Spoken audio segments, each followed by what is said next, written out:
নমস্কার বন্ধুরা, আমাদের চ্যানেলে আপনাদেরকে স্বাগত জানাই। যারা চ্যানেলটিকে প্রথমবার দেখছেন তারা অবশ্যই চ্যানেলটি সাবস্ক্রাইব করে নেবেন এবং বেল আইকনটি দাবিয়ে দেবেন যাতে চ্যানেলে দেওয়া সকল ভিডিওর প্রথম নোটিফিকেশান আপনাদের কাছে পৌঁছে যায়। ইউপিআই, যার ফুল ফর্ম হচ্ছে ইউনিফাইড পেমেন্ট ইন্টারফেস।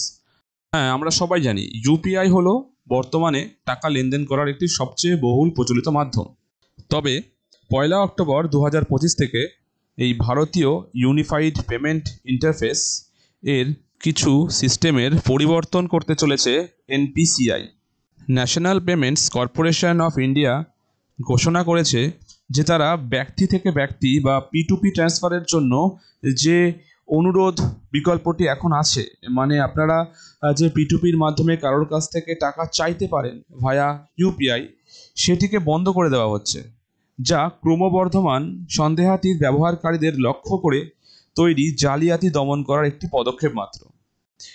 এই টাকা চাওয়ার যে অপশানটি ছিল, অন্তত কাগজে এটা একটি সুন্দর হাতিয়ার ছিল স্ক্যামারদের জন্য। কাউকে টাকা পাঠাতে বলার পরিবর্তে আপনি কেবল একটি অনুরোধ করতে পারেন, যেমন রাতের খাবারের পর বিল ভাগ করে নেওয়ার জন্য, অথবা ভুলে যাওয়া কোনো বন্ধুকে তাদের এখনও পাওনা 500 টাকার কথা মনে করিয়ে দেওয়ার জন্য এই অপশানটা দেওয়া হয়েছিল।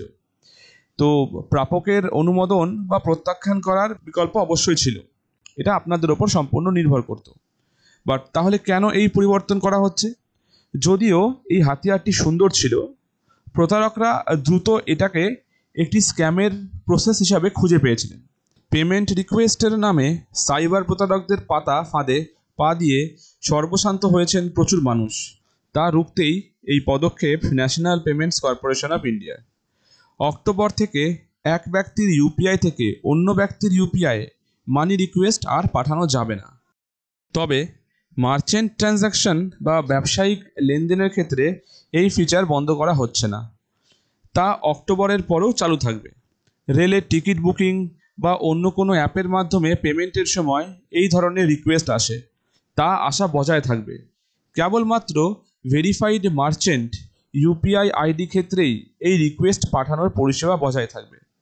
Person to person money request feature বন্ধ হয়ে গেলেও ইউপিআই লেনদেনের বাকি সব অন্যান্য ফিচার কিন্তু চালু থাকছে, যেমন কিউআর কোড স্ক্যান করা, অথবা ফোন নাম্বার দিয়ে টাকা পাঠানো, অথবা ইউপিআই আইডি দিয়ে টাকা পাঠানো।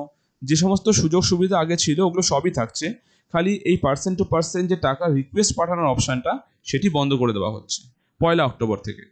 তো এই ছিল আজকের আপডেট। বাকি আর কোনো খবর পেলে আপনাদেরকে অবশ্যই ইনফরমেশান দেব। ভিডিওটি ভালো লাগলে একটি লাইক করবেন। ধন্যবাদ।